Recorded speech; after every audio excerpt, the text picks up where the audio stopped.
સુપ્રભાતમ. નમસ્કાર વિદ્યાર્થી મિત્રો. આજે ગુણવતી કન્યા એના સ્વાધ્યાયની ચર્ચા કરીશું.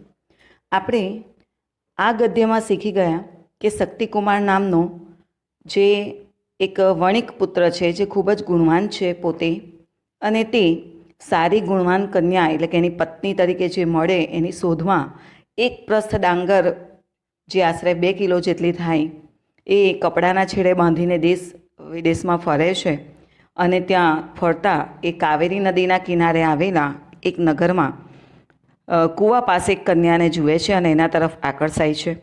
એ પોતાની જે પરીક્ષા માટેની યોજના છે એનો પ્રસ્તાવ એ કન્યા આગળ મૂકે છે. કન્યા એ પ્રસ્તાવ સ્વીકાર કરે છે અને પોતાની બુદ્ધિ પ્રતિભાથી એ એક પ્રસ્થ ડાંગરમાંથી પૂરું સંપૂર્ણ ભોજન બનાવીને આગ્રહપૂર્વક શક્તિકુમારને જ્યારે જમાડે છે, ત્યારે શક્તિકુમાર એ પ્રસ્તાવ લગ્નનો એ કન્યા આગળ મૂકે છે અને જ્યારે કન્યા હા પાડે છે ત્યારે વિધિવત એ લગ્ન કરીને પોતાના નગરમાં એને લઈ આવે છે. કથાનક કંઈક આવું હતું જેનો આપણે અભ્યાસ કરી ગયા છે. હવે આપણે સ્વાધ્યાયની ચર્ચા કરીએ. પ્રથમ પ્રશ્ન છે, કસ્મિન વર્ષે પ્રવિષ્ટ શક્તિકુમાર ચિંતામાપન્ન. એટલે પ્રથમ પ્રશ્નમાં કહે છે કે કેટલામાં વર્ષે શક્તિકુમાર જ્યારે પ્રવેશે છે અને ત્યારે એ ચિંતામગ્ન થાય છે. તો આપણે જોઈએ છે કે લગ્ન કરવાની ઉંમર સરકારે પણ નક્કી કરેલી છે 21 વર્ષ છોકરાઓ માટે.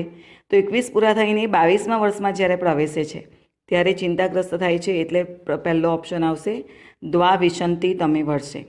સેકન્ડ ક્વેશ્ચન છે, શ્રેષ્ઠી પુત્ર કિમ અર્થમ દેશમ અભ્રમત. કિમ અર્થમ એટલે શા માટે. શ્રેષ્ઠી પુત્ર એટલે શેઠનો પુત્ર શા માટે બીજા દેશોમાં ફરતો હતો. તો એ શાના માટે ફરતો હતો? દાર ગ્રહણાય. અહીંયા આપણને પત્ની એટલે શું છે શબ્દ યાદ રાખવો પડે. દારા એટલે પત્ની, પત્ની મેળવવા માટે. ત્રીજો પ્રશ્ન છે, બુદ્ધિમતી કન્યા શાલીન કુત્ર તપ્તવતી. હવે અહીં આપણે શાલીન એટલે શું તો એ ખ્યાલ હોવો જોઈએ, તો આપણને જવાબ ખૂબ ઝડપથી આવી જાય. બુદ્ધિમતી કન્યાએ ડાંગરને ક્યાં તપાવી? તો અગ્નિમાં નથી તપાવી, તાપમાં તપાવી છે બરાબર, પણ કેવી જગ્યાએ? તો ચત્વારે છે, સમાન એમ ભૂમો. સમતળ ભૂમિ તો ઘરની અંદર પણ હોય, રૂમમાં પણ હોય, તો ત્યાં તાપ નથી પડવાનો બરાબર. તો આ તપે, એમ તો આખો શબ્દ આવે સમાન એમ ભૂમો આ તપે, પણ આપણને ઓપ્શન અલગ આપ્યા છે એટલે આન્સર આવશે આ તપે. હવે જોઈએ, તુષાન વિક્રિય ધાત્રી કિમ આનિત્વતી. આનિત્વતી એટલે લઈ આવી. તુષા એટલે શું? ડાંગરના જે ફોતરા છે એ. વિક્રિય એટલે વેચીને. દાસી જે છે એ શું લઈ આવે છે? તો કે લાકડા, એટલે આવશે કાસ્થાની. કારણ કે એને ભોજન બનાવવાનું છે ચૂલા પર, તો એને લાકડા જરૂરી છે. ત્યાર પછી છે, કન્યા ધાત્રી મુખેન અતિથિમ પ્રથમ કિમ નિવેદિતવતી. કન્યા દાસીના મુખેથી અતિથિને શું કેવડાવે છે? એટલે કે જ્યારે રસોઈ પૂરી સંપૂર્ણ બની જાય છે ત્યાર પછી પેલા જે મહેમાન છે એને શું કરવાનું કહે છે? તો સ્નાનાય, સ્નાન કરવાનું કહે છે. કારણ કે સ્નાન કરવાથી તમે ગમે એટલા થાક્યા હોવ અને સ્નાન કરી લો તો તમારો થાક ઉતરી જાય છે. તો અહીં છઠ્ઠો પ્રશ્ન જોઈએ, ઇંધનાની જલેન સમયિત્વા. ઇંધનાની એટલે બળતણને, સમયિત્વા જલેનો એટલે પાણીથી ઓલવીને કન્યા કિમ પ્રાપ્તવતી. હવે લાકડા સરકતા હોય અને એના ઉપર આપણે પાણી છાંટી દઈએ તો આપણને શું પ્રાપ્ત થાય? કોલસા. તો કોલસા માટે સંસ્કૃત શબ્દ શું આવે? કૃષ્ણા અંગારન, કારા કોલસા. અને સાતમો પ્રશ્ન છે, ભોજન અંતે કન્યા કશ્ય વ્યવસ્થા કૃતા. એટલે કે જ્યારે અતિથિ એટલે શક્તિકુમારે જમી લીધું, ભોજન કરી લીધું, ત્યાર પછી તેને શેની વ્યવસ્થા કરી? તો સૂવા માટેની નહીં, પણ આપણે પણ જાણીએ છીએ કે કોઈ પણ આપણા ઘરે મહેમાન આવ્યું હોય તો ભોજન કર્યા પછી એને મુખવાસ આપીએ છીએ. તો અહીં કન્યાએ પણ તાંબુલની વ્યવસ્થા કરી, એટલે કે મુખવાસની વ્યવસ્થા કરી. આગળનો પ્રશ્ન આપણે જોઈશું, પ્રશ્ન નંબર 8, કન્યા વિવિધમ વ્યંજનમ કેન વિરચિતવતી. આ પ્રશ્ન ખૂબ જ ધ્યાનથી સમજવાનો છે, કારણ કે અહીંયા કન્ફ્યુઝન થવાની શક્યતા છે. 2 ઓપ્શન જે એક જ લાઇનમાં લાસ્ટ પેરેગ્રાફમાં આપ્યા છે આપણને, એટલે ગૂંચવાડો થઈ શકે છે. ખાસ ધ્યાન રાખો, કન્યાએ જુદા જુદા વ્યંજનો કેન એટલે શાનાથી બનાવ્યા. તો અહીં સ્વકીયના બુદ્ધિ બલેન અને પ્રસ્થ પરિમિતેનો આ બે ઓપ્શનમાં ગૂંચવાડો થઈ શકે એવો છે, કારણ કે પોતાના બુદ્ધિબળથી એને બનાવે એ પણ સાચી વાત છે અને એક પ્રશ્ન ડાંગરથી બનાવે એ પણ સાચી વાત છે. તો અહીંયા પ્રશ્ન છે શાનાથી બનાવ્યા, તો બુદ્ધિશાળી તો કન્યા હતી જ, પહેલેથી એનામાં બુદ્ધિ તો હતી જ. તો આ ભોજન બનાવવા માટે એને શું લીધું? પ્રસ્થ પરિમિતેનો ધાન્ય, એક પ્રસ્થ ડાંગર લઈ અને તેનાથી વ્યંજન બનાવે છે. તો અહીં એ ખાસ ધ્યાન રાખવાનું છે અને મોસ્ટ આઈએમપી પણ પ્રશ્ન છે. નેક્સ્ટ ક્વેશ્ચન આપણે જોઈશું. સંસ્કૃત પ્રશ્નોના સંસ્કૃતમાં જવાબ છે, ખૂબ સરળ છે. આપણે આખી સ્ટોરી સમજ્યા હોય તો પ્રશ્નસૂચક શબ્દની જગ્યાએ આન્સર લખી અને આપણે પૂરા વાક્યમાં આન્સર લખી શકીએ છીએ. જુઓ, પ્રથમ પ્રશ્ન છે, શ્રેષ્ઠી પુત્રસ્ય નામ કિમ આસીત, એટલે કે શેઠના પુત્રનું નામ શું હતું? કિમની જગ્યાએ આપણે આન્સર લખવાનો છે. સેકન્ડ વિભક્તિમાં પ્રશ્ન પૂછ્યો છે તો આન્સર પણ આપણે સેકન્ડ વિભક્તિમાં જ લખીશું કે શેઠના પુત્રનું નામ શું હતું. તો આપણને ખબર છે કે શેઠના પુત્રનું નામ શું હતું? શક્તિકુમાર. તો અહીં લખીશું શક્તિકુમાર, શક્તિકુમારમ આસીત. સેકન્ડ ક્વેશ્ચન છે, દેશાન ભ્રમણ એટલે કે દેશોમાં ફરતા એક દિવસ શક્તિકુમાર કુત્ર સમાગત, ક્યાં આવી પહોંચ્યો? એક દિવસે ફરતો ફરતો ક્યાં આવી પહોંચે છે? તો કાવેરી તીર પત્તને. આખો શબ્દ લખવો પડશે મિત્રો, કારણ કે કાવેરી એ નદીનું નામ છે, તીર એટલે કિનારો અને પત્તન એટલે નગર. ફરતો ફરતો કાવેરી તીર પત્તન એ આવે છે, એટલે આખો પ્રશ્નનો જવાબ થશે દેશાન ભ્રમણ એકદા શક્તિકુમાર કાવેરી તીર પત્તને સમાગત એટલે આવ્યો. ત્રીજો પ્રશ્ન જોઈશું. શક્તિકુમાર વિરલભૂષણામ કુમારીમ કુત્ર અપશ્યત, કુત્ર એટલે ક્યાં? શક્તિકુમારે વિરલભૂષણામ એટલે આછા આભૂષણોવાળી કન્યાને ક્યાં જોઈ? તો કુત્રની જગ્યાએ આપણે લખવાનું કૂપે, કૂવા ઉપર. બરાબર, તો ફક્ત એક જ શબ્દનો જવાબ આવશે, પૂરા વાક્યમાં લખાશે. નેક્સ્ટ છે, કન્યા તંદુલાન કેન પ્રક્ષાલિતવતી. હવે આપણને અહીંયા પ્રક્ષાલિતવતીનો આન્સર ખબર હોવો જોઈએ, એટલે ગુજરાતી ખબર હોવી જોઈએ. પ્રક્ષાલિતવતી એટલે ધોવું. કન્યાએ તંદુલાન એટલે ચોખાને શાનાથી ધોયા, તો આવશે જલેન. જુઓ મિત્રો, આપણે પ્રશ્નસૂચક શબ્દને જે વિભક્તિ લાગી હોય ને એ વિભક્તિથી જ આન્સર પણ લખવાનો છે. અહીં કિમ હોત તો જલમ, કેન છે એટલે જલેન. આપણે એવી રીતે આન્સર લખીશું. ત્યાર પછી પાંચમો પ્રશ્ન છે, ભોજ્યાદિનામ પદાર્થાનામ વર્ણનમ કૃત્વા કન્યા કિમ કૃત્વતી, એટલે કે ભોજનના પદાર્થોનું વર્ણન કરીને કન્યાએ શું કર્યું? એણે ભોજનનું વખાણ શા માટે કર્યા? બરાબર, તો એ પ્રશ્ન અહીંયા છે કિમ કૃત્વતી, તો અતિથયે ભોજન રુચિ. એનો આન્સર આવશે અતિથયે ભોજન રુચિ અવર્ધયત. એને કેમ વખાણ કર્યા હતા? કે ભોજનની રુચિ એને વધે. કોઈ વસ્તુ ના ભાવતી હોય અને એના ખૂબ સરસ વખાણ કરીએ તો કદાચ ખાવાની ઈચ્છા થઈ જાય, એટલે એનું આન્સર આવશે અતિથયે ભોજન રુચિ અવર્ધયત. બરાબર, હવે આપણે નેક્સ્ટ ક્વેશ્ચન જોઈશું. કૃદંત પ્રકાર. તો કૃદંત પ્રકારમાં આપણે પ્રત્યય શીખી ગયા છે, તો ખાસ ધ્યાન રાખીએ. હિતવર્ત કૃદંત હોય તો તુમ પ્રત્યય, સંબંધકભૂત કૃદંત હોય તો ત્વાત્ય અને ય, વિંધ્યર્થ કૃદંત હોય તો તવ્ય, અન્ય, ય. મિત્રો અહીંયા પ્રવિષ્ટ શ ને તો આ જે છે એમાં મેં તમને કીધું હતું કે જ્યારે એકલો આ તવત પ્રત્યય આવે, એકલો તવત પ્રત્યય, તો ત પ્રત્યય હશે ને તો કર્મણી, અને તવત પ્રત્યય તવત વતી તો કર્તરી. પણ અહીં આ ટ છે, ધ્યાન રાખજો કે જ્યારે ટપાલીનો ત હોય ત્યારે આપણે આન્સર શું કરવાનો છે? તો કર્તરી ભૂત કૃદંત આવશે.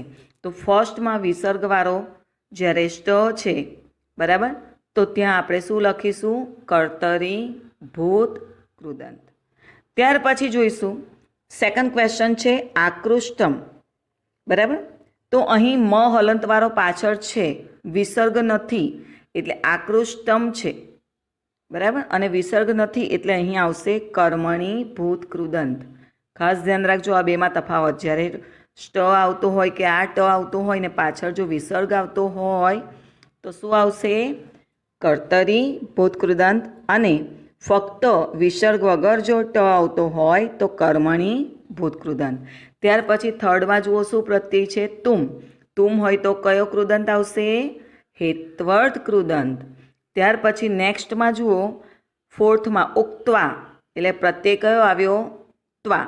તો ત્વા તે અને ય હોય તો શું આવશે? સંબંધક ભૂત કૃદંત. આપણને 1 માર્ક્સમાં પ્રશ્ન પૂછાય છે સેક્શન ડીમાં ગ્રામરમાં, વાક્ય આપીને અંડરલાઈન કરેલું હશે અને ત્યાં આપણે એ શબ્દ ઓળખી અને પ્રત્યય જોઈ અને કૃદંત લખવાનો હશે. જો ત્યાર પછી આદાય એટલે આવશે ત્વા, ત્ય અને ય એટલે સંબંધક ભૂત કૃદંત. અને નિવેદિત વતી, પ્રક્ષાલિત વતી, આનિત વતી, પ્રક્ષિપ્ત વતી, આ બધા શબ્દો યાદ રાખજો, કારણ કે વતી પ્રત્યય છે એટલે કર્તરી ભૂત કૃદંત. ચેપ્ટર નંબર 5 અને ચેપ્ટર નંબર 12 આ બેમાં જ આપણે લેવાનું રહેશે, કર્તરી ભૂત કૃદંત. ત્યાર પછી આપણે સંધિ જોઈશું. સંધિ વિચ્છેદ કરવાનો છે. હવે આપણે નેક્સ્ટ ક્વેશ્ચન સંધિ વિચ્છેદમ કુરુત એને સમજીએ. વિસર્ગ સંધિના નિયમો આપણે સમજી ગયા છીએ. તો અહીં જોઈએ પ્રથમ પ્રશ્ન છે પ્રવિષ્ટ તથા. હવે સંધિમાં આપણને ખ્યાલ છે કે 2 સાર્થક શબ્દો જે છે એ સાર્થક શબ્દોની વચ્ચે કોઈ નિયમ કામ કરે છે. તો અહીં પ્રવિષ્ટ અને તદા આ 2 શબ્દ અલગ પડશે. એની વચ્ચે જે નાનો સ લાગ્યો છે એની જગ્યાએ આપણે વિસર્ગ લખીશું તો સંધિ આવી થશે પ્રવિષ્ટ, વિસર્ગ કરવાનો રહેશે અહીંયા, પ્લસ તદા. તો પ્લસ પછી જ્યારે વ્યંજન આવે છે તો ત હોય, સ હોય અને એની આગળ જો વિસર્ગ હોય તો એનો શું થઈ જશે? સ થઈ જશે. એટલે કે આપણે સંધિ છોડવાની છે. તો 2 શબ્દોની વચ્ચે જે આ સ જોડાયેલો છે એની જગ્યાએ આપણે વિસર્ગ લખીશું. ત્યાર પછી બીજો નિયમ કીધો હતો કે જ્યારે અવગ્રહ, જેને આપણે એસ જેવો કહીએ છીએ, અહીંયા આપ્યો છે બરાબર, તો અવગ્રહ આવતો હોય તો અવગ્રહનો અ થઈ જશે અને અ પછીનો શબ્દ આખો લખવાનો છે અચિંતયત. અને એની આગળ જો ઓકાર હોય, ઓ પ્લસ અવગ્રહ આવતો હોય તો ઓનો શું થાય? વિસર્ગ થઈ જાય છે અને અવગ્રહનો અ થશે. તો અહીં સંધિ શું થશે? સહ, કાનો માત્ર નીકળી જશે, સહ પ્લસ અચિંતયત. બરાબર, આ રીતે આપણે લખીશું. ખૂબ સરળ છે સંધિના નિયમો. ત્યાર પછી આપણે ઉપરનો જે શબ્દ જોયો એવી રીતે જ છે, તુષેભ્ય અને પછી સસલાનો સ છે એની જગ્યાએ આપણે વિસર્ગ લખીશું તંદુલાહા, કારણ કે પ્લસ પછી શું આવે છે? વ્યંજન આવે છે. વિસર્ગ પછી વ્યંજન શરૂ થાય છે. ચલો, એવી રીતે જુઓ, છેલ્લો શબ્દ છે ચ, બરાબર, ઈય સાથે જોડાયેલો છે. તો પ્લસ એટલે કે છેલ્લે પ્લસ પછી સંધિ છોડતા જો ચ આવતો હોય તો આપણે ઈય એટલે કે ચ એવો લખી અને સંધિથી જોડાશે તો વિસર્ગ નીકળી જશે વ્યંજન પ્લસ ચ. તો આ જે આપણી સંધિ છે એ સંધિને પ્રોપર નિયમ પ્રમાણે સમજવાની છે. વ્યંજનમ પ્લસ ચ એટલે જોડાક્ષર ખાસ સમજવાના છે અહીંયા. હવે આપણે સમજીએ સમાસ પ્રકાર. સમાસ પ્રકારમાં આપણે શીખી ગયા તત્પુરુષ સમાસ, કર્મધારય સમાસ, દ્વંદ્વ સમાસ, બહુવ્રીહી સમાસ. પણ સમાસ ક્યારે આપણને ખ્યાલ આવે? જ્યારે એનો વિગ્રહ કરતા આવડે ત્યારે. તો એ પ્રથમ છે દાર વિહીનાનામ. દાર એટલે શું? પત્ની, અને વિહીન એટલે વગર. તો આપણે ધારો કે કોઈ વસ્તુની વાત કરી છે કે હું પેન વગર લખીશ, હું પેન્સિલ વગર કલર ડ્રોઈંગ દોરીશ, હું સ્કેચ પેન વગર કલર કરીશ, તો એ સાધનના અર્થમાં આવી જાય છે. બરાબર, તો અહીં પત્ની એ સાધનના અર્થમાં આવે છે એટલે સાધન એ વિભક્તિ દર્શાવે છે. તો વિભક્તિ એ તૃતીય તત્પુરુષ સમાસમાં આવે છે એટલે આપણે લખાશે અહીંયા આન્સર તૃતીયા તત્પુરુષ સમાસ. વિભક્તિના જ્યારે પ્રત્યયથી વિગ્રહ થશે ત્યારે તત્પુરુષ સમાસ આવશે. હવે જુઓ, અહીં પણ ધ્યાન રાખો, તૃતીયા તત્પુરુષ સમાસમાં આપણે કેટલાક શબ્દો યાદ રાખવાના, જેમ કે વિહીન શબ્દ આવ્યો, બરાબર, રહિત, સહિત, આવા શબ્દો જ્યારે પ્રયોગ થયા હોય, બરાબર, અહીં સહિત છે તો રહિત આવે, વિના આવે, તો સહિત આવે ત્યારે આપણે ધ્યાન રાખવાનું છે. એ પણ સાધનનો અર્થ દર્શાવે છે. ભાત તો છે પણ કેવો ભાત છે? ઘીવાળો ભાત છે એટલે ઘી એ સાધનના અર્થમાં આવી ગયું. બરાબર. તો અહીં પણ સેમ આપણે આનું ફર્સ્ટ લખ્યું એવી રીતે જ આવશે, તૃતીયા તત્પુરુષ સમાસ. તો ખાસ ધ્યાન રાખજો કે રહિત શબ્દ હોય, સહિત શબ્દ હોય કે વિના શબ્દ આપ્યો હોય જ્યારે પાછળનો, ત્યારે તૃતીયા તત્પુરુષ સમાસ છે. ચલો જુઓ, ત્રીજો શબ્દ છે પિનદ્વશાલી. તો આનો વિગ્રહ 4 શબ્દોથી થશે. બરાબર. એનો જ્યારે વિગ્રહ કરીશું ત્યારે પિનદ્વશાલી યશ્ય સહ, એટલે શાલી એટલે ડાંગર અને પિનદ્વ એટલે બાંધેલી ડાંગરવાળો છે તે. કોણ બાંધેલી ડાંગરવાળો છે? તો શક્તિકુમાર. તો આપણે બહુવ્રીહી સમાસમાં સમજ્યા હતા કે એ શબ્દના 4 શબ્દો વિગ્રહ થાય, એમાં 2 જ મુખ્ય હોય છે અને પોતાનો અર્થ ન આપતા કોઈ નવો જ અર્થ આપે છે, એ બહુવ્રીહી સમાસ છે. બરાબર. તો અહીં બહુવ્રીહી સમાસ થશે. ત્યાર પછી છે એના જેવો છે વિરલભૂષણામ. વિરલભૂષણામ યસ્ય સહ, યસ્યા સહ એટલે સા, સહ પુલ્લિંગ નથી, સા કન્યા માટે છે. તો અહીં પણ આપણે બહુવ્રીહી સમાસ આવશે કે આછા આભૂષણો પહેરેલી છે તે. તો કોનો નવો અર્થ આપે છે? કન્યા માટેનો. હવે જુઓ, 5મો શબ્દ છે શાલી પૃષ્ઠેનો. શાલી એટલે ડાંગરનું પૃષ્ઠ, પૃષ્ઠ એટલે બાંધેલું જે ડુંડું છે એને કહેવાય. તો નોની નુના આવ્યું એટલે ષષ્ઠી તત્પુરુષ સમાસ. બરાબર. એનો વિગ્રહ નોની નુનાથી થયો. ત્યાર પછી જો કૃષ્ણ અંગાર. અંગાર એટલે કોલસા અને કૃષ્ણ એટલે કાળા. તો અંગારા એ મુખ્ય શબ્દ છે, જે ઉત્તર પદ છે એ મુખ્ય શબ્દ છે અને પૂર્વ પદ છે કૃષ્ણ એ વિશેષતા છે, કાળું, બ્લેક. બરાબર. તો એ થશે કર્મ ધારય સમાસ. આપણે કીધું હતું કે ઉત્તર પદ જે છે એ મૂળ શબ્દ હોય અને પૂર્વ પદ એનું વિશેષણ હોય, તો એ કર્મધાર્ય સમાસ બને. ત્યાર પછી જુઓ 7મો પ્રશ્ન, ગુણ સંપદા. ગુણ સંપદા એટલે સમૃદ્ધિ. સમૃદ્ધિ છે પણ કોની? શાની? તો કે ગુણની સમૃદ્ધિ. જુઓ, નોની નું ના આવે છે મિત્રો, તો આપણે ષષ્ઠી તત્પુરુષ સમાસ લખવાનો છે. થી આવે, રહિત વિના સહિત આવે તો તૃતીય તત્પુરુષ આવે. અને જો માંથી શબ્દ આવે, બરાબર, તો એ ધારો કે હું તમને એક સપ્તમી વિભક્તિનું એક્ઝામ્પલ આપું કે શિલા લિખિતમ, શિલા પર લખેલું 7મા લેશનમાં આપણે ભણી ગયા, તો એ સપ્તમી તત્પુરુષ સમાસ થશે કારણ કે સ્થાન દર્શાવે છે. તો જ્યારે નોની નું ના આવશે તો ષષ્ઠી તત્પુરુષ થશે. અને ત્યાર પછી છે સ્વનગરમ. અહીં ધ્યાન રાખજો, આ 2 સમાસ થશે.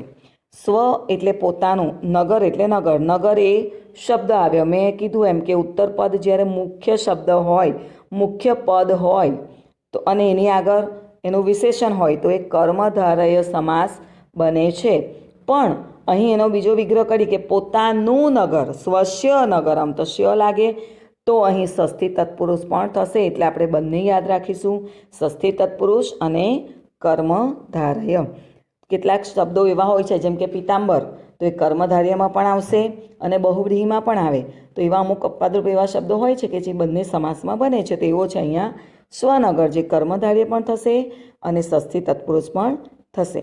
હવે જુઓ સૂચના, એક આપણને ઉદાહરણ આપ્યું છે શબ્દરૂપ. મિત્રો મેં તમને આગળ પણ સમજાવ્યું છે કે જ્યારે શબ્દરૂપ હોય ત્યારે યાદ રાખવાનું કે આપણે વિભક્તિ લખવાની છે અને ધાતુરૂપની સૂચના હોય તો આપણે કાર લખવાના છે. તો અહીં શબ્દરૂપ આપેલું છે, એક એક્ઝામ્પલ છે વચનાત એટલે મૂળ શબ્દ લખવાનો, પુલ્લિંગ સ્ત્રીલિંગ છે કે નપુંસકલિંગ એ લખવાનું, વિભક્તિ લખવાનું અને વચન લખવાનું છે. તો આપણે પાછળના પ્રત્યયને બાદ કરીએ તો આગળનો શબ્દ આપણને એ મૂળ શબ્દ મળી જાય. જેમ કે અહીંયા રે પણ માત્રા છે, બરાબર, માત્રા હોય તો એ સપ્તમી વિભક્તિ થાય છે રામે.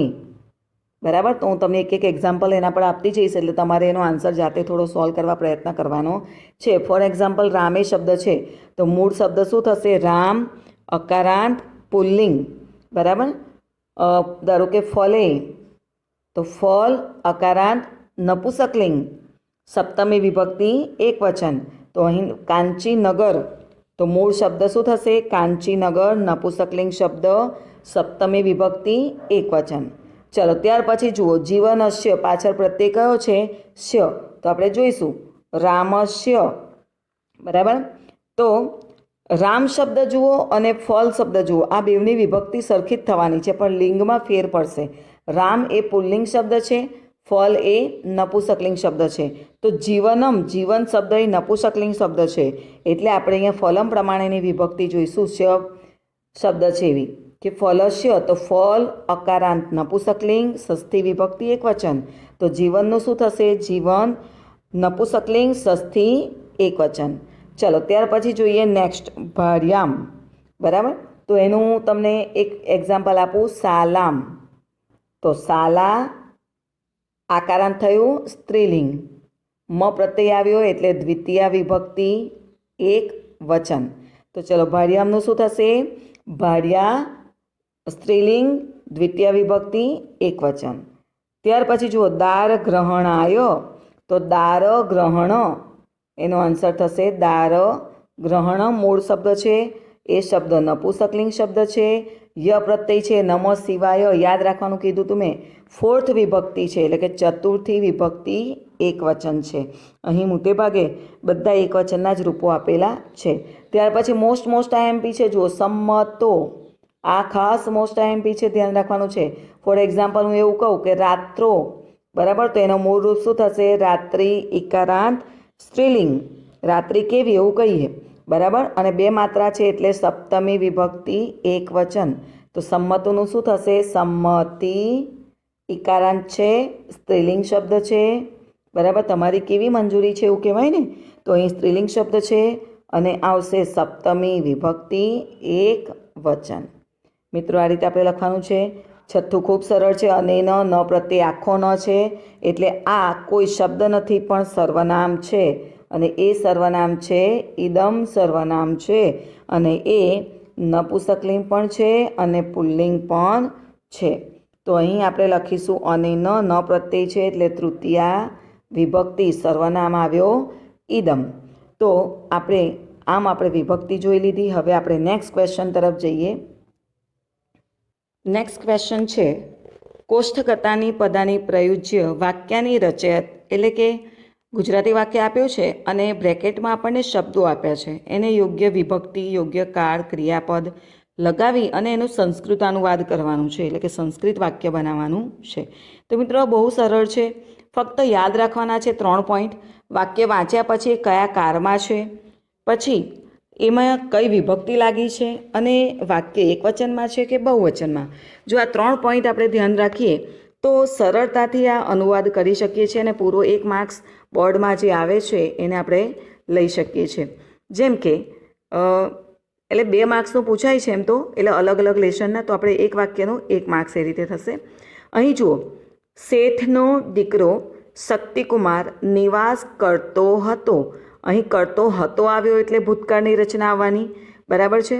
પણ અહીં આપણે જોઈએ કે ની એ ઉપસર્ગ છે, અને ઉપસર્ગ જ્યારે લાગે ત્યારે 2 રીતે આપણે ભૂતકાળનું વાક્ય લખી શકીએ, સ્મ પ્રયોગની રીતે પણ અને ભૂતકાળની રીતે પણ. તો અહીં આપણે જોઈશું કે શેઠનો પુત્ર, તો આપણે એની સાથે વિસર્ગ લખાઈ દઈશું એટલે આવશે શ્રેષ્ઠી પુત્ર. હવે શ્રેષ્ઠસ્ય પુત્ર પણ લખી શકાય. શેઠનો પુત્ર એટલે ષષ્ઠી વિભક્તિ છે ખરી, પણ આપણે સામાસિક પદ કાળનો ક્રિયાપદ લખવો હોય તો લખાશે ન્યવસત. પણ જો વર્તમાનકાળ પ્રત્યે કરી અને સ્મ કરવો હોય તો આવશે નિવસતી સ્મ. એકલું નિવસતી લખાશે નહીં, કારણ કે નિવસતી લખાશે તો કરતો કરે છે, નિવાસ કરે છે એવું થશે, એટલે વાક્યનો કાળ બદલાઈ જશે. એટલે આપણે કમ્પલસરી એની પાછળ સ્મ લગાવીએ તો ભૂતકાળનો નિર્દેશ કરે છે. તો વાક્ય બનશે શ્રેષ્ઠી પુત્ર શક્તિકુમાર નિવસતી સ્મ, અથવા તો ન્યવસત પણ લખી શકો છો. ચલો સેકન્ડ વાક્ય જોઈશું. કૂવા ઉપર એક વિરલભૂષણા કન્યાને જોઈ. હતી નથી, છે નથી, બરાબર. તો અહીં ભૂતકૃદંતવાળી વાક્ય રચના આવશે જોઈ. હવે ક્યાં જોઈ? તો કૂવા ઉપર એટલે સ્થાન દર્શાવ્યું છે, એટલે કૂપ શબ્દને સપ્તમી વિભક્તિ આવશે એટલે કૂપે થશે. હવે કન્યા છે, કન્યા છે એટલે એકા શબ્દ જે છે એ એકા જ રહેશે. વિરલભૂષણા એ વિરલભૂષણા જ રહેશે, અને કુમારી છે કુમારી જ રહેશે. તો અહીં ફક્ત કૂપે લખવાનું છે, અને દ્રશ્ય ધાતુ એને કર્તરી ભૂતકૃદંતની રચના કરવાની છે દ્રષ્ટા. એટલે આખું વાક્ય થશે કૂપે એકા વિરલભૂષણા કુમારી દ્રષ્ટા જોઈ. ફક્ત પહેલાં અને છેલ્લા શબ્દમાં જ આપણે એડ કરીશું, બાકી એઝ ઇટ ઇઝ લખવાનું છે. ત્યાર પછી જુઓ, શેઠના પુત્રને પોતાના ઘરે લઈ આવી. ખૂબ ધ્યાનથી સમજજો. ને પ્રત્યય આવ્યો, ને પ્રત્યય છે એ દ્વિતીય વિભક્તિ દર્શાવે છે. દ્વિતીય વિભક્તિનો પ્રત્યય છે અને દ્વિતીય વિભક્તિનો સંસ્કૃત પ્રત્યય શું આવે? મ આવે છે. બરાબર. તો અહીં આવશે શેઠના પુત્રને. શેઠના પુત્ર માટે આપણે આગળ ઉપર શું લખ્યું છે? શ્રેષ્ઠી પુત્ર. બરાબર. હવે પોતાના ઘરે એટલે સ્વગૃહમ. સ્વગૃહમ. હવે અહીં સેકન્ડ વિભક્તિ લગાવીશું એટલે શ્રેષ્ઠી પુત્રને પણ સેકન્ડ વિભક્તિ લગાવવી પડે. અને લઈ આવી એટલે આનિતવતી. અહીં આવશે કર્તરી ભૂતકૃદંતની રચના. એટલે આખું વાક્ય શું થશે? શ્રેષ્ઠી પુત્રમ સ્વગૃહમ આનિતવતી. બરાબર. તો કર્તરી ભૂતકૃદંતની રચના છે. મોસ્ટ આઈએમપી છે 4 અને 5. ખાસ સમજવા જેવું છે. તેનાથી ધન મળે છે આવ્યું એટલે વર્તમાનકાળની વાક્ય રચના આવશે તેનાથી. તો તત શબ્દ છે એની વિભક્તિ લખવાની છે તેનો. તૃતીય વિભક્તિ, કારણ કે થી પ્રત્યય આવ્યો એ તૃતીય વિભક્તિ દર્શાવે છે. તો તતનું થશે તેનો. મિલ શબ્દ છે એનું વર્તમાનકાળ થશે ક્રિયાપદ મિલતી. અને ક્રિયાપદની આગળ આવતો શબ્દ બીજી વિભક્તિમાં હોય તો ધન શબ્દને આવશે ધનમ. એટલે વાક્ય થશે તેનો ધનમ મિલતી. તેનાથી ધન મળે છે. ખૂબ સરળ છે પણ પૂછાય છે. અને છેલ્લામાં ખાસ સમજવા જેવું છે. વાક્યને 2 વાર સમજજો. ધનથી, તો થી આવ્યો, ધનથી થર્ડ વિભક્તિ આવશે. અને વાક્ય છે લાવું છું, હું લાવું છું. એટલે ક્રિયાપદ યાદ રાખો, મી વારું જ આવે, તી વારું આવશે નહીં. લાવે છે નથી, લાવું છું એટલે હું જાતે લાવું છું. એટલે ધન શબ્દને તૃતીય વિભક્તિ લાગશે ધનેનો. પછી શાક, ધ્રુત, તેલ આ ત્રણેયને સેકન્ડ વિભક્તિ લાગશે શાકમ, ધ્રુતમ, તેલમ. ચનું ચ જ રહેશે. અને આ પ્લસ નીનું શું થશે? ક્રિયાપદ. ખાસ ધ્યાન રાખવાનું છે આનયામી.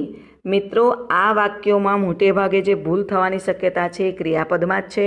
ક્રિયાપદમાં જ છોકરાઓને ભૂલ થતી હોય છે. એટલે ખાસ એ જે વાક્યમાં છેલ્લે આપેલો ક્રિયાપદ છે એ કયા કાળનો છે એ સમજીને આપણે લખવાનું છે. તો 4th અને 5th મોસ્ટ આઈએમપી છે, સેકન્ડ પણ મોસ્ટ આઈએમપી છે. તો આવશે લાસ્ટમાં ધનેન શાકમ, ધ્રુતમ, તેલમ ચ આનયામી.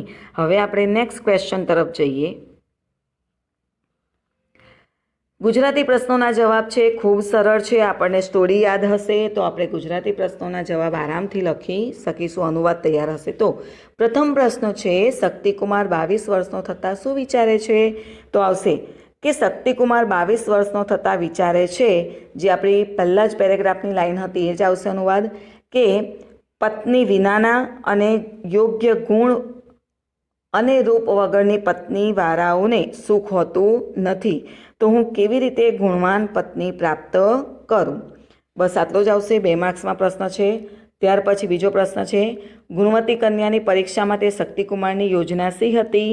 તો ગુણવતી કન્યાની પરીક્ષા માટે શક્તિકુમારની યોજના હતી કે અનુરૂપ કન્યાને જોઈને, એટલે કે યોગ્ય રૂપ અને ગુણવાળી કન્યાને જોઈને એક પ્રસ્થ ડાંગરમાંથી જે સંપૂર્ણ ભોજન મને બનાવીને જમાડી શકે તેને લગ્ન માટે પૂછવું, અને જો તેની સંમતિ હોય તો તેની સાથે લગ્ન કરવું. આ જ આપણે લખવાનું થશે. એ ક્યાં ફળ્યો અને કેવી રીતે આવ્યો અને ક્યાં કોને જોયું એ બધું લખવાનું છે નહીં. ત્રીજો પ્રશ્ન છે, કન્યા શું વેચે છે અને તેનાથી શું મેળવે છે? જો 2 વસ્તુ સેલ કરે છે અને પછી મેળવે છે તો આપણે ક્રમશઃ લખીશું કે કન્યાએ ડાંગરને જે તાપમાં તપાવે છે એનાથી જે ફોતરા અલગ થાય છે એ ફોતરાને દાસી દ્વારા સોનીને વેચવા માટે મોકલે છે અને તેનાથી ધન પ્રાપ્ત કરે છે અને એ ધનથી એ લાકડા મેળવે છે. ત્યારબાદ ચોખા જે રંધાઈ જાય છે અને લાકડાને પાણીથી ઓલવીને કોલસા જે પ્રાપ્ત કરે છે એ કોલસા જરૂરિયાતવાળાને વેચીને એનાથી જે ધન મળે છે તેનાથી તે શાક, ઘી, દહીં અને તેલ વગેરે ખરીદે છે. તો 2 માર્ક્સમાં ખાસ તૈયાર કરવાનો આ પ્રશ્ન. ત્યાર પછીનો પ્રશ્ન જુઓ, કન્યાએ શક્તિકુમારની ભોજન રુચિ કેવી રીતે વધારી? એ જે જમતો હતો એ જમતા જમતા એનો જે ભોજન માટેનો ઇન્ટરેસ્ટ હતો કેવી રીતે વધાર્યો?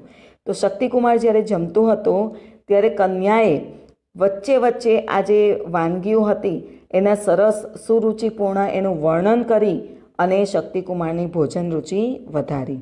અને લાસ્ટ ક્વેશ્ચન છે, શક્તિકુમારે શેનાથી આકૃષ્ટ થઈને કન્યાની સામે વિવાહનો પ્રસ્તાવ મૂક્યો? કે ફક્ત રૂપથી આકૃષ્ટ થઈને મૂકી દીધો? ના, રૂપથી તો એ આકર્ષાયેલો જ હતો, પણ એને જે એક પ્રસ્થ ડાંગર બનાવ્યો, તો આપણે જવાબ કેવી રીતે લખીશું કે કન્યાએ પોતાની ગુણ સંપત્તિ વડે, ગુણની સમૃદ્ધિ વડે એક પ્રસ્થ ડાંગરમાંથી જે વિવિધ વાનગીઓ બનાવી અને સ્વાદિષ્ટ ભોજન બનાવી અતિથિને સંતુષ્ટ કરી, તો આ કન્યાની કુશળતા જોઈ, એની ગુણની આવડત જોઈ એનાથી આકર્ષાયેલા શક્તિકુમારે તેની સામે વિવાહનો પ્રસ્તાવ મૂક્યો. હવે મિત્રો, જો મોસ્ટ આઈએમપી સેક્શન એમાં 2 માર્ક્સમાં ટૂંકનોંધ પૂછાય છે, તો ટૂંકનોંધ લખતા પહેલાં આપણે કૃતિ કરતા ગદ્ય આ રીતે લખીશું. જે પહેલો પોઈન્ટ આવશે આપણો કે ગદ્ય, પછી આવશે કૃતિ અને પછી આવશે કર્તા. તો ગદ્ય શું આવશે? ગુણવતી કન્યા. કૃતિ કઈ છે? 10 કુમાર ચરિત. અને એના કર્તા કોણ છે? દંડી. બરાબર. તો કયા ઉચ્છ્વાસમાં લખાય છે? તો આપણે એનો પ્રસ્તાવના લખીશું શક્તિકુમારની પરીક્ષા યોજના લખતા પહેલાં કે ગુણવતી કન્યામાં જે 10 કુમાર ચરિતમાંથી લેવામાં આવેલું છે અને એના રચયિતા દંડી છે, જેમાં મંત્રગુપ્ત છઠ્ઠા ઉચ્છ્વાસમાં મંત્રગુપ્ત શક્તિકુમારનું આખ્યાન કહે છે, એમાં શક્તિકુમારની પરીક્ષા યોજનાનું વર્ણન છે. પછી બીજો પેરેગ્રાફ આપણે લખીશું કે શક્તિકુમારને ગુણવાન કન્યા સાથે પરણવું હતું, તેને એવી કન્યાની શોધ હતી, તેથી એ એવી કન્યા મેળવવા માટે એક પરીક્ષા લેવાનું વિચારે છે અને તે માટે એ યોજના બનાવે છે કે એક પ્રસ્થ ડાંગરમાંથી જે સંપૂર્ણ ભોજન બનાવીને મને જમાડી શકે તેની સાથે લગ્ન કરવા. આ માટે તે એક પ્રસ્થ ડાંગર લઈ અને દેશ દેશાવરમાં ભ્રમણ કરે છે અને ફરતો ફરતો તે કાવેરી નદીના કિનારે આવેલા એક કૂવા પાસે એક સુંદર કન્યાને જુએ છે, ત્યાં પહોંચે છે અને કન્યાને જુએ છે અને એની પરીક્ષા લેવાનું વિચારે છે અને તેની આગળ એ પ્રસ્તાવ પણ મૂકે છે અને એ વિચારે છે કે જો આ કન્યા એક પ્રસ્થ ડાંગરમાંથી સંપૂર્ણ ભોજન બનાવીને મને જમાડી શકે, મને સંતુષ્ટ કરી શકે, તો તેની સામે વિવાહનો પ્રસ્તાવ કરવો. ફક્ત એને કર્યો એવું નથી લખવાનું, એને પ્રસ્તાવ કર્યો. બરાબર. પછીની જે પ્રોસેસ છે આપણે સેકન્ડ ટૂંકનોંધમાં લખવાની છે. ફરીથી આપણે જે પહેલો પેરેગ્રાફ લખ્યો તો કૃતિ કરતા અને ગદ્ય કે 10 કુમાર ચરિત જે દંડી રચિત છે, એમાં ગુણવતી કન્યાનું આખ્યાન, શક્તિકુમારનું આખ્યાન જે મંત્રગુપ્ત નામનો રાજકુમાર કહે છે તેનું વર્ણન અહીં આપેલું છે કે જે ગુણવતી કન્યા છે કેવી રીતે પોતાનું આયોજન કરે છે, સંપૂર્ણ ભોજન જમાડે છે.